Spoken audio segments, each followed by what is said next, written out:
Hello everyone, this is update for November 29, 2022, day 279 of the war, end of the date update. So as always, I'm going to start with the general updates, uh, and then we're going to switch to the situation. Well, actually, we will discuss a little bit situation in Ukraine um, among the general updates. But let's actually start with Russia and see how economy is doing there. So there are news coming out of Russia that 50% of the shopping malls there are to go bankrupt in 2023, and already 200 of the shopping malls are on the market up for sale. So as you can imagine, this is clearly showing that uh, Russian consumer is completely destroyed and basically non-existent. Then let's actually switch a little bit to sort of Russian sort of energy supply and to China. So there were some statistics that came out, which was actually mentioned by the uh, uh, head of the Russian large like Russian oil monopoly, Rosneft. So basically, in Russia, you have like sort of the government kind of created essentially two monopolies. There is sort of smaller players, but they're basically tiny relative to those two. So and it's more monopolized in natural gas sort of production and export, which is Gazprom, and then in oil. For oil, it's Rosneft. So the head of Rosneft was visiting China, and he was giving speech there. And what he said that Russia currently supplying about zero point 0.9 million barrels per day of Russian crude to China. Chinese consumption is about 12.8 million barrels per day. So that's slightly more than what entire Russia produces. Russia is producing around 11 million barrels per day. At the same time, China is sort of partially self-sufficient. I think the internal production is about 7 million, maybe 6, but basically half of it is imported, half of it is produced internally. So this constitutes 7% of the Chinese oil supply, and based on my understanding, Russia still maintains number one position in China.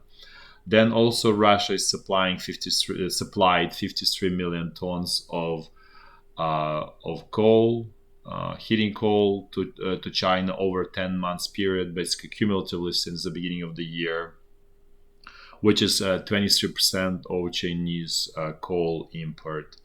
And also export of electricity from Russia to China grew by 33% over again the same 10 months basically since the beginning of this year. So as you can see, the integration of two countries is growing stronger. It is the largest impediment for that is lack of infrastructure, both like railroad infrastructure. I mentioned that Russia wanted to export more coal, but just simply there's not enough throughput capacity on those two railroads that connect Russia and China. And then for natural gas, obviously there's also not enough pipeline capacity, so it's also extremely limited. And crude is obviously it's all seaborne, so that's much easier. The crude is extremely liquid sort of commodity that you can always convert into cash extremely easily on the global market. Additional sort of another buyer of Russian crude is India, and it was reported that India purchased 40% of all Russian seaborne crude in November of this year. So, as you can imagine, there's simply no shortages of buyers of Russian crude, and it's still at relatively elevated prices. And that's one of the reasons why all of these ideas about the price ceiling for Russian crude are pretty much futile attempts to sort of reduce, you know, flow of foreign currency into into Russia essentially. So basically, this is kind of road to nowhere. While with natural gas, it's easier because natural gas is not as liquid commodity, and it's much harder to transport as opposed to crude. So there could be something, but it does look there as well that there is big disagreement. And so essentially, the whole idea was basically non-starter from the very beginning and very unlikely to sort of materialize in a meaningful way, basically. Then a little bit switching to Germany about the energy. So Germany has a actually energy sort of importer from of natural gas from Russia called Uniper, which is essentially bankrupt, but the German government essentially bailing it out. And what's happening there that now, because there's shortage in natural gas, it brings online power generator that's using heating oil, essentially diesel fuel. So just in a simple way. So which obviously super environmentally unfriendly, right? So this is no difference than essentially close to burning coal. Probably coal is slightly worse, but still, those are one of the worst options, and that's a result of all of this misguided policies that German government is pursuing with sort of suicidal and fanatical sort of will. And as a result, as you can see, instead of actually creating less pollution, it creates actually much more pollution and much worse situation for German economy and German citizens. Nevertheless, they continue trying it. Then also energy situation in the UK, where there were sensible sort of ideas. Okay, let's build nuclear power station, which is a solution. The only problem is the securing supply of uranium for that, and which is also heavily controlled by Russia and then also Kazakhstan. But Kazakhstan is sort of heavily also, I'd say, influenced by Russia, so it's also difficult. And then, if you remember, I mentioned about the supply from Africa, from area like southern part of Sahara, where there are deposits of uranium. But if you remember, Wagner mercenaries are operating there. They essentially forced withdrawal of the French troops and even I think German troops. So, and the reason for that is they want to sort of again gain control over supply of uranium and essentially monopolize the market and create problems for the West. But at the same time, this is definitely sort of step in the right direction. The only problem is there is essentially no research into producing, into improving, technology, nuclear fission, and that's part of the sort of problem. There's essentially was no advances, nothing since probably like 50s or 60s in that area. At the same time, UK is pursuing construction of this nuclear power plant called Sizewell C, and it was actually, you'd be surprised, but it was being built by the Chinese contractor called CGN. Don't know if it's staying on or not, but basically, UK government decided to kick out this contractor, Chinese company, and replaced it with French one, EDF, which for sure is more expensive. But as you can understand, for security reasons, and for reasons of the Taiwan, essentially all of these ties between the West and all, let's say, UK, US, I guess Canada, all sort of more English-speaking countries is being severed. with China, which again in turn leads to higher inflation in the West in general, right? So speaking about the inflation in the US, it looks like there might be a strike of the railroad workers, which US government trying to prevent from happening. Again, this is going to be hugely inflationary and will put pressure on the Federal Reserve to continue increasing interest rates. And the reason this strike is happening because, again, cost of living is rising, and essentially people are not earning enough money to basically support themselves. In a very simple way, think about this, that expenses are exceeding revenue. And then you don't have incentive to work. Some people go strike. Some people just don't work, and I have no idea what they can do.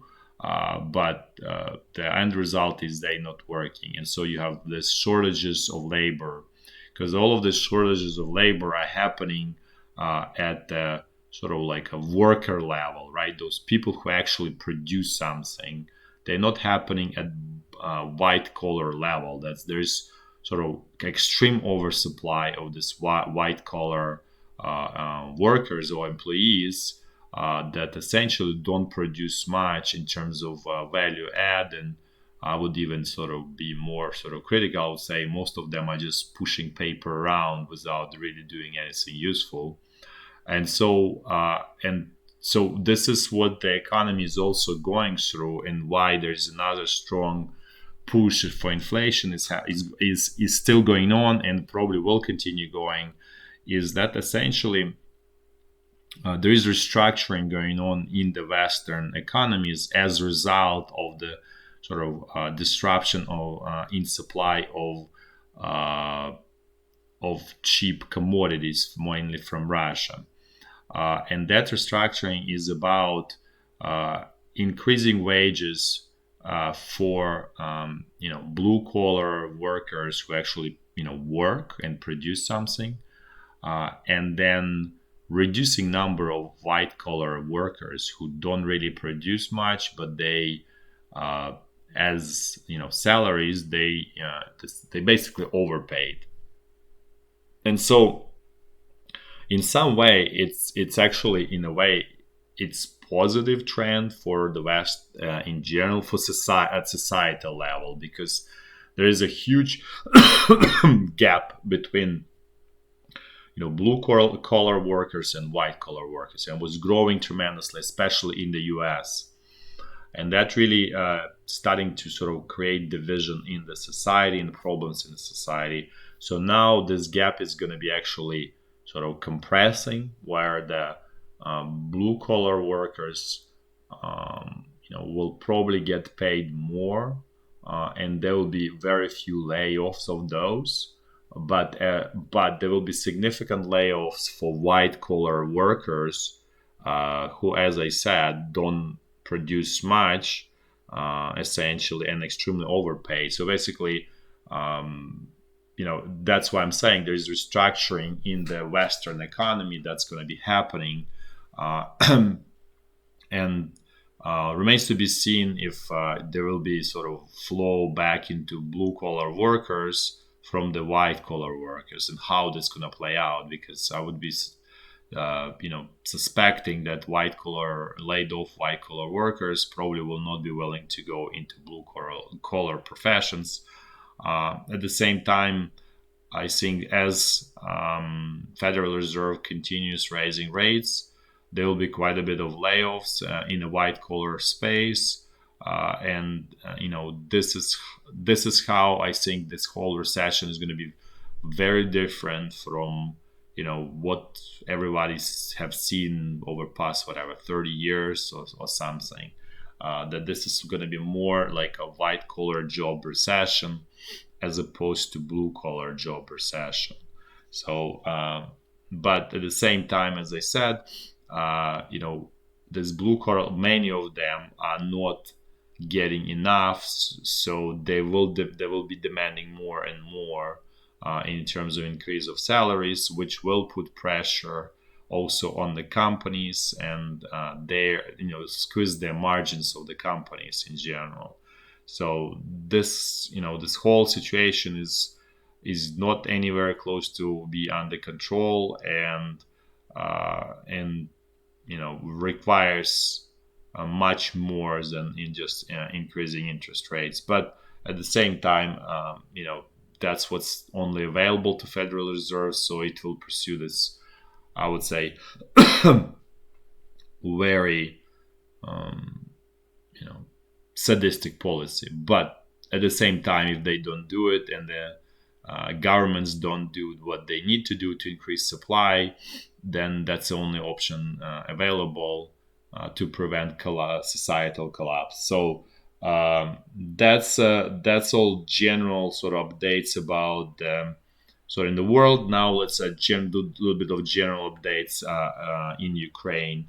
So there was first news from the mayor of this town Uman here, where I show. It's about 80,000 people, at least before the war. Right now, who knows how many people?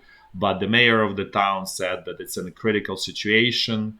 They're not getting enough electricity to really sustain critical infrastructure in the town. So this really means there's no heat, there is no water, no sewage is working. So basically, it's a trap, as I mentioned many times before. Town cities are total traps, especially in a time of war. So it's actually second town that's announcing basically this emergency situation in Ukraine. The other one was Ladizhin, which is also kind of not far away somewhere in this area. So this, as you can see, this situation, this like kind of cascading effect is sort of spreading, and I would not surprised to see more towns announcing this emergency situation. The problem is there's nobody to sort of help them. It's basically, you need to survive on your own. I'm not saying you need, but that's just reality of life. There is Ukrainian government simply is not there. As I mentioned many times before, it's completely incompetent, completely corrupt, and not capable of doing anything. It's basically stone on the neck of Ukrainian society. Related, sort of, developing this whole situation with electricity. So the charging stations for electric vehicles, majority of them not working. The official number is 70% of them not working. So again, if you're like owner of EV, you can imagine how you essentially have no car at this point. Not to say, but just so you understand why gasoline and diesel are much more reliable sort of source of energy. This again proves even even in this situation. Then what I mentioned yesterday is that this whole Ukrainian power grid, is going through agony. So basically dying from the wounds that were inflicted. Last time it was on November 23rd. So the trend, which was officially reported by Ukrainian authorities, is negative trend. Basically, the system is disintegrating and the throughput is going down. Through the system. So again, if it will sort of die on its own over a couple next like 10-20 days, or the Russia will do the final sort of final attack to kind of completely finish it off. Honestly, at this point, essentially doesn't matter. So it's just two roads that lead to essentially the same outcome. Also, now a little bit about Ukrainian situation with Ukrainian agriculture. So there was a little like small piece of information announcement that 47% of the corn remained unharvested in the fields, essentially. So that's equivalent of 11 to 12 million tons of corn basically was not harvested by the farmers. And as you can imagine, the reason probably for that, and I wouldn't be surprised, similar situation with wheat, is that there is no incentive. The incentives are being killed in Ukraine specifically. So apparently it's cheaper for the farmers to let it rot than to spend money on fuel to basically harvest it. So this also kind of bodes extremely bad for next year. So many probably farmers will not be willing to sort of invest their resources, invest their capital, because they realized if they do that, they probably will be sort of have negative result and just lose everything. And a part of the reason for that is because the prices for the purchasing prices for the by the wholesalers who then export that wheat are too low, and logistical costs are extremely high in Ukraine right now due all of this damage to to the power grid, because at least 50% of railroad traffic is done by electric locomotives. So essentially, they are grounded right now. So the costs are extremely high. So they eat margins. So you have no incentive not to produce. Situation in Russia probably somewhat similar. At the same time, it's probably a little bit better because obviously the logistical system is still functioning, but at the same time, it's also bottlenecked because it cannot use international financial system, and specifically SWIFT, to export. So there are problems. But it looks like finally there's a decision in the West to allow Russia this Rossельхозbank to use to be connected basically to SWIFT. Well, it's not even like truly to SWIFT. Basically, it's connected to one of the Western banks. I don't remember which one. And then that bank operates on behalf of this Rossельхозbank and essentially conducts all of the payments, receives the payments, and then sends the net amount to this Rossельхозbank. So looks like this system will be unblocked. So basically, situation in Russian agriculture is not as terrible as it is in Ukrainian. Now let's actually switch to the front line, and we're going to start from the north, and then we're going to go in a clockwise fashion. So there's a little bit more like higher intensity of the artillery fire along the state border, mainly from the Ukrainian side. At the same time, it's still on the lower end.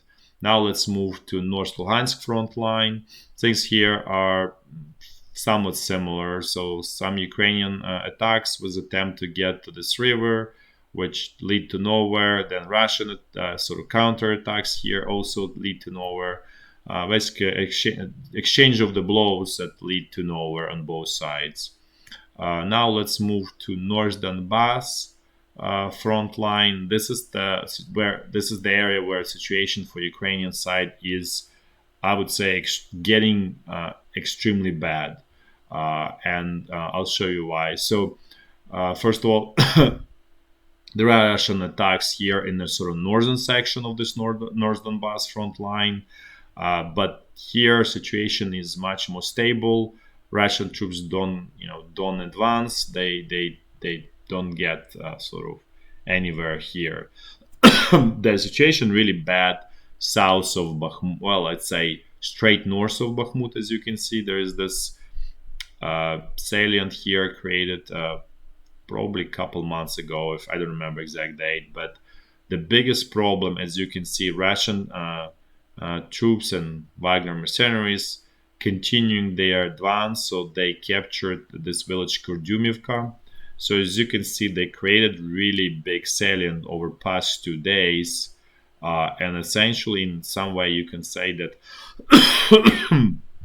Ukrainian defenses quite, I would say, collapsed here. and under severe sort of stress. And the future is that they will need to sort of straighten out this front line. It's not anymore sort of coherent. It's basically turning into kind of like pockets of resistance, and they need to retreat to sort of create more sort of straight line. But the problem is, this goes back to that discussion we had yesterday about the tactics of this Wagner group, that Ukrainian side has no sort of answer. So even, let's say, Ukrainian troops will retreat to sort of new front line, the same thing will happen there as well. So again, this will be probably a situation where it will require some sort of change, an extreme change on Ukrainian side, in order to deal with the situation. The other option is to do a large offensive, where not here, but essentially, if we go back, sorry, let's actually go back here, is the other option is to really do offensive, and turn south, cross this Seversk Donetsk river, and sort of create, threat of encirclement to all of this Wagner group here, and essentially force panic withdrawal down in the southern and southeastern direction. That's the really only other option, without changing really Ukrainian army, or sort of organizationally. That's what I mean. The most important part. Don't think that the Ukrainian side has those resources at this point. I would say more correctly that there is enough Russian soldiers on the ground to prevent that from happening. The moment has been lost long time ago, and so all of this situation is going into painful situation for Ukrainian side. One thing I just want to mention here is, if you look at the map, this, as you can see, this kind of like light line here, it's essentially it is a channel that supplies water from Dnipro River to Donbass.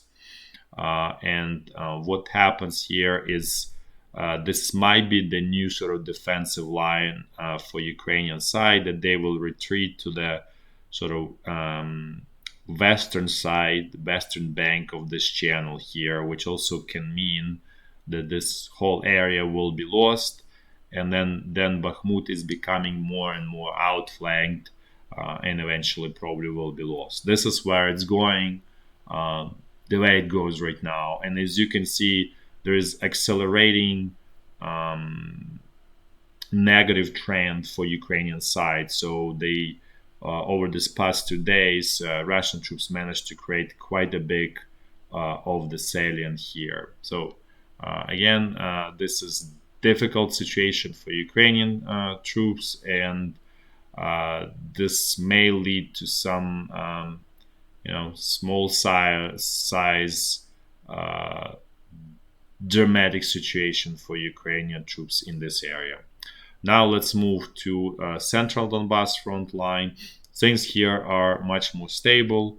So Russian troops are trying to attack out of their typical areas, sort of this north of Avdiivka, and then this Petsky salient. Again, the same idea, outflanking, and the idea is squeeze out Ukrainian troops out of Avdiivka. However, here progress is extremely minimal.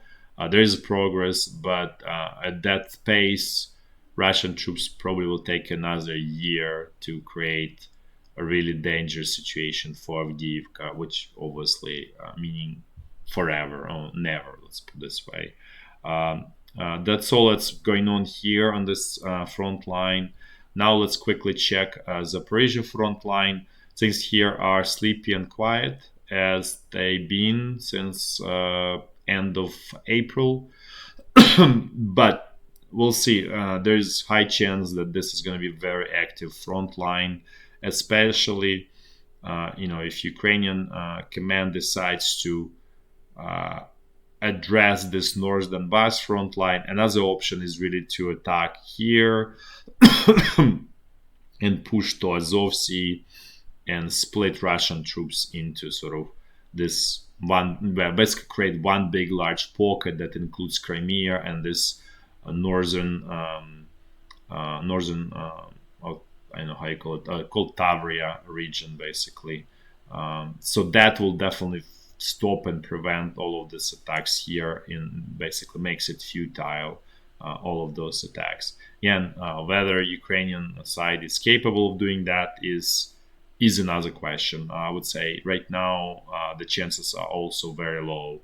So the other option that's available for not available, that's sort of possible, is technical superiority of Ukrainian troops.